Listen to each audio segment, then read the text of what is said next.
জীবনের ২০টা বছর যে জায়গায় কাটিয়েছি, আমার প্রাণের শহর, আমার নানু বাড়ি, সেখানে ১.৫ বছর পরে যাওয়ার এক্সপেরিয়েন্স শেয়ার করবো আজ আপনাদের সঙ্গে। তো চলুন শুরু করা যাক। আসসালামু আলাইকুম এভরিওয়ান, কি অবস্থা সবার? আশা করি সবাই অনেক ভালো আছেন। আলহামদুলিল্লাহ, আমিও ভালো আছি। ভিডিওটা প্রায় ৪ মাস আগে করা। ৪ মাস আগে আমি আমার নানু বাড়ি গিয়েছিলাম, আমার প্রাণের শহর বাগেরহাটে গিয়েছিলাম। আলসামো করতে করতে ভিডিওটা আর এডিট করে আপলোড করা হয় নাই। এখন ফোনের স্টোরেজ একদম ফুল হয়ে গেছে, যার জন্য বাধ্য হয়ে এডিট করে আপলোড করতেছি। এই তো কথা বলতে বলতে মস্তাপুর পর্যন্ত চলে আসছি, যেহেতু একদম ভোরবেলা রওনা দিছি, যার কারণে আয়রার ঘুম তো শেষ হয় নাই।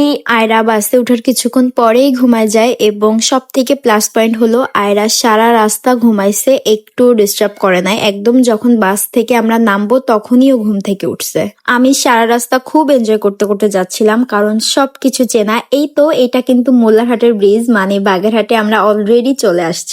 আমরা ফকিরহাটে বাস থেকে নামি এবং এখানে অনেকক্ষণ ওয়েট করতেছিলাম, আর দেখতেছিলাম বোর্ডে লেখা মাদারীপুর ৯০ কিলোমিটার, মানে আমরা বাসে ৯০ কিলোমিটারের বেশি জার্নি করে আসছি।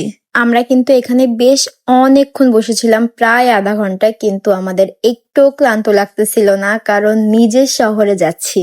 ওহো, একটা কথা বলতে তো ভুলেই গেছি, আমাদের কিন্তু আনতে গেছিল আমার ছোট খালামণি, মানে লাবণীর বর আমাদের আনতে গেছিল, যাকে আমরা সব বোনেরা মিলে মামা বলে ডাকি। মামা আগের দিন বিকালে মাদারীপুর পৌঁছায় এবং পরের দিন সকালবেলা আমরা বাগেরহাটের উদ্দেশ্যে রওনা দিই। এই তো মামা চলে আসছে অটো নিয়ে। অটোতে করে আমরা আমাদের প্রাণের শহর বাগেরহাট উপভোগ করতে করতে যাচ্ছিলাম এবং আয়রাকে দেখাতে দেখাতে যাচ্ছিলাম। আয়রা এখানে বলতেছিল, দেখো নদী, গাছ। প্রায় আধা ঘন্টা বাগেরহাটের রাস্তা উপভোগ করতে করতে আমরা চলে আসি আমাদের এলাকায়, এবং এই দোকানের এখানে সব নানু মামারা বসেছিল, যাদের দেখে আমার আরো ভালো লাগতেছিল। সব চেনা চেনা মুখ, কি যে শান্তি আমি বলে বোঝাতে পারবো না।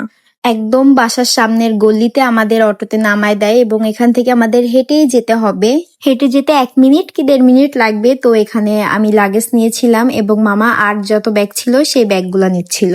বাসার সামনে যাওয়ার আগে দেখা হয়ে যায় এক নানুর সঙ্গে, এবং নানু আমাদেরকে দেখে খুব খুশি হয়, আর আমারও খুব ভালো লাগতেছিল। বাসার সামনে যাওয়ার আগেই দেখি জ্যোৎস্নাটি দৌড়ায় এসে আয়রাকে কোলে নেয়। জ্যোৎস্নাটি হলো আমার একদম ছোট যেই লাবণী আন্টির বড়ই হলো জ্যোৎস্না আন্টি।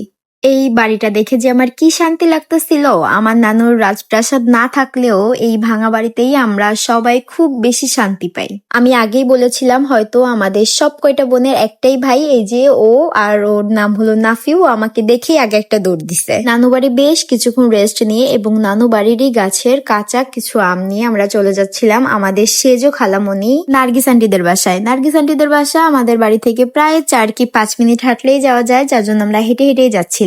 স্ক্রিনে এখন যাদের দেখছেন আয়রাকে নিয়ে টানাটানি করতেছে, এরা দুজন হলো আমার জ্যোৎস্না আন্টির যমজ ২ মেয়ে। এই তো চলে আসছি আন্টিদের বাসায়, এবং আন্টির সঙ্গে সঙ্গে আমাদের সেই কাঁচা আমের শরবত করে দেয়, এবং শরবত খেতে খেতেই আজকের ভিডিওটা এখানেই শেষ করছি। সবাই ভালো থাকবেন, সুস্থ থাকবেন, আল্লাহ হাফিজ।